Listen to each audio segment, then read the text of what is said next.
All right. Hey, everyone. So welcome to our Wednesday meeting recap. So we talked today a little bit about some of the lawsuits coming out against CAR and NAR and some of these other brokerages. I wouldn't be too worried about, the idea of commissions changing. I do think that we're going to get to a point where we're going to have to put it in all of our offers, who's paying for the commission. Either you're going to do it in a buyer broker agreement and then put on the offer that the seller is to pay what the buyer has agreed in the buyer broker agreement, but just make sure you attach that to your offer. But at the end of the day, you're going to see a wave of listing agents telling their client that, hey, you don't have to pay for buyer's agent commission. And you're going to see a wave of sellers also thinking that and then not being able to sell. Because the current statistic right now, and I don't forget, or don't remember, is about 5% of the inventory on the market right now is fully updated and renovated and move-in ready. And I just think that we've kind of gotten into a mindset, or I don't know what to call it, in our housing world where people just have no pride of ownership and no care. And so we're seeing a lot of issues with houses. A lot of people haven't updated anything in it.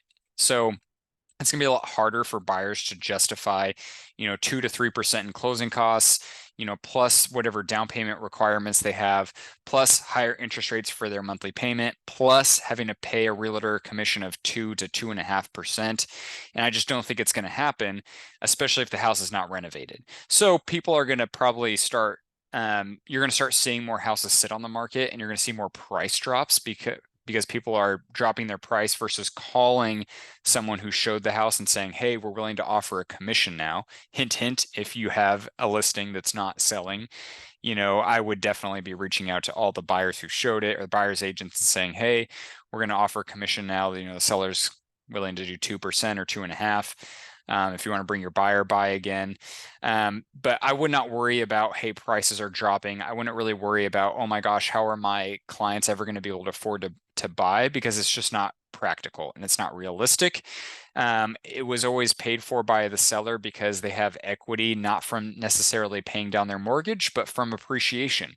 If I wait 2 years and average appreciation is from 5 to 6%, there's real estate commissions. Wait another 2 years, there's my increase in value and just money in my pocket. So I do think it's going to be very interesting. The commercial real estate industry already operates this way.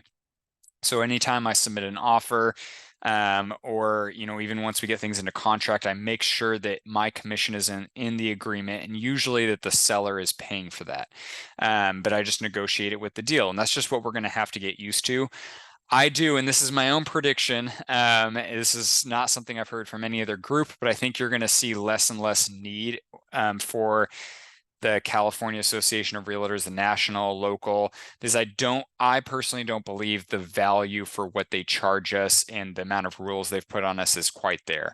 They've put out a lot of emails saying that they don't believe that any of these lawsuits are going to stand, and they have some of the best attorneys, but then they're coming out and changing policies, and they're making big changes, and they're changing requirements for things. Now we're hearing that the DOJ in California is getting involved, so there's a likelihood that all MLSs will go away and it'll be one state, which I fingers crossed, one state MLS, because I hate that there's so many different ones. I just want one. Or you'll see companies like Zillow come and become their own MLS. And so it's going to become an optional thing. Whereas right now, if I want to operate as a residential realtor, I have to join the associations. For commercial real estate, it's not that way. You can join an association, and they do provide a lot of value.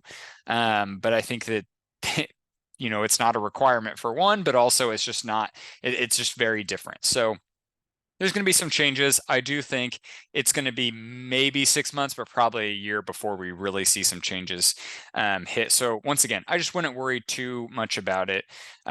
It's definitely a good time to be putting more focus into generating listing business. And so with that, the main thing we talked about in our brokerage is really focusing on is finding your three things. As a loan officer, I've been meeting with a lot of agents at a lot of different companies, and I've also been meeting with a lot of loan officers that are looking to join our company. And I always ask, what are the three things you're doing to generate business? And everyone kind of goes back and forth on so many things, and then they get stuck. and they say, well, I guess really that's where I need to work on, is making a better game plan. And I think because there's so many different things we can be doing that we just get so bogged down and have a hard time figuring out what we should do. So put a focus. What are the 3 things that you're going to do and you're going to focus on that you can control, right? Sure, I could post things every once in a while, but I got to make sure it's something that I have more control of the outcome. So I'm gonna make it my mission, if I'm wanting to work social media like Chase Chow, that I'm gonna make really good videos. I'm gonna meet with all these other people to try to collaborate. I'm gonna figure out and critique, like, hey, should I be adding this text, hey, here's how you can buy this house with no money down, DM me for more info. Like, I'm gonna do everything I can versus just posting a little bit. I think it's good to still post things, and I'm going to show you all some things here that you can easily do. But there's little things you can do, but then there needs to be 3 main things. So maybe you're door knocking or inviting people in a neighborhood and working that neighborhood. Maybe you have a spouse or someone who works in a hospital or a school, and you want to really work that community. You want to pay for your own leads, you want to work op city leads, you want to, whatever it is, you want to work with investors, you want to work in commercial. If you want to do business brokering, just please talk to me first about that. But whatever, you need to figure out what are going to be your 3 things that you're going to do. Now, I know a lot of you have been doing a great job inviting people to all of our different events. I invited a single guy to our Easter egg hunt, and he said, oh, by the way, I've got a coworker or someone I know somehow who is looking to buy, and I'm convincing him that he should move to Sacramento. So it does work.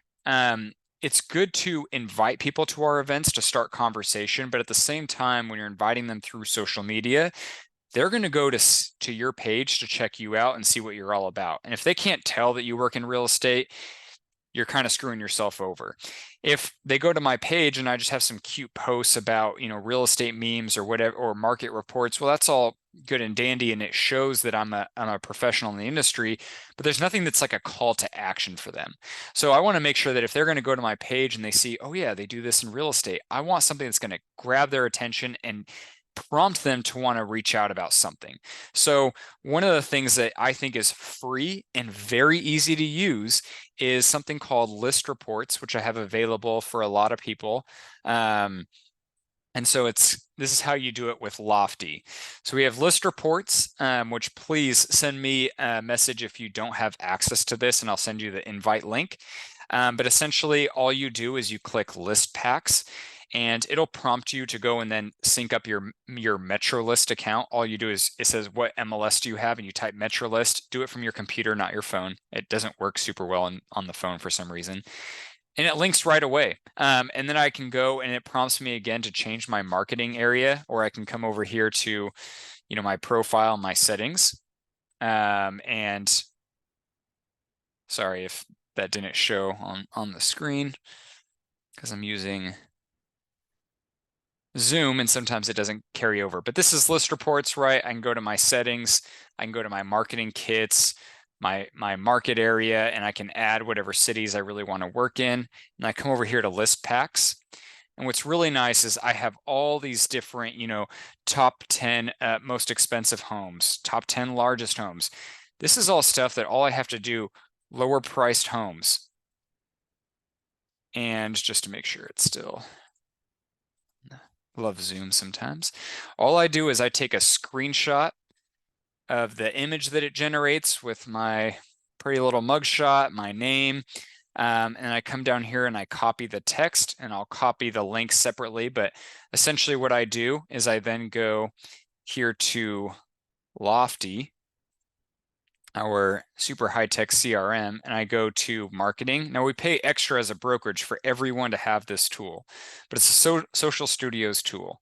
It'll prompt me to link. You just come over here to settings and manage your profiles. I click create post. Just make sure again it's still sharing. But I can have Facebook. It has to be a business page. Instagram, YouTube. If it's just an image, it won't post, obviously, so I can unselect it. If I have a Google business account, which I don't know why there's 2 here, but there's 1, and LinkedIn, and I take that same text and I paste it it had a link where I can copy the URL, so the link, and essentially what it'll do is when people click it, it'll find, price, the 20% below the median listing price in these areas. I add my image from my screenshot. And boom, I can schedule posts for the entire week and forget about it, right? What I encourage most of you to do is do it every Friday or do it every Thursday when people are going to start looking at houses, and just have it scheduled for the entire month.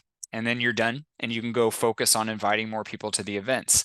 Because what's going to happen is I'm going to invite people to an event on Instagram and I'm going to say, hey, here's this event. And they're going to say, oh, interesting. Okay. And they're going to click on your profile and they're going to see some of those images. And if they're like, oh, hey, I want to check this out, you're just increasing the odds without spending a lot of time to get some free leads by putting in some work. So once again, we have our upcoming event, our Easter egg hunt. It's the Saturday before Easter. We are moving that to the farm. So that'll be on Moore Road. I'll put out the address. We're going to have a bubble station. We're going to have a face painting station. We'll have some like picnic basket snacks. Those will be possibly for sale, unless if we get a sponsor to pay for it. And then of course, all the Easter eggs.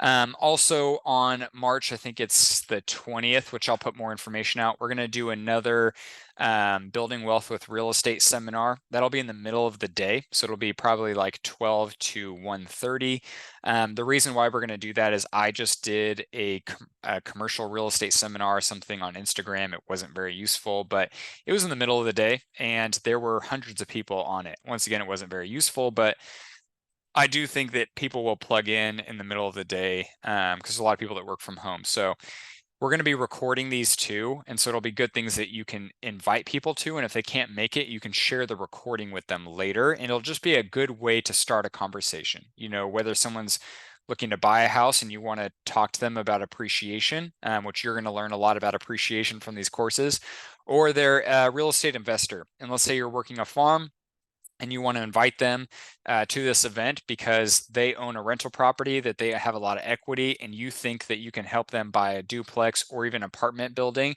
and have just a much larger cash flow on their property. We're going to teach that.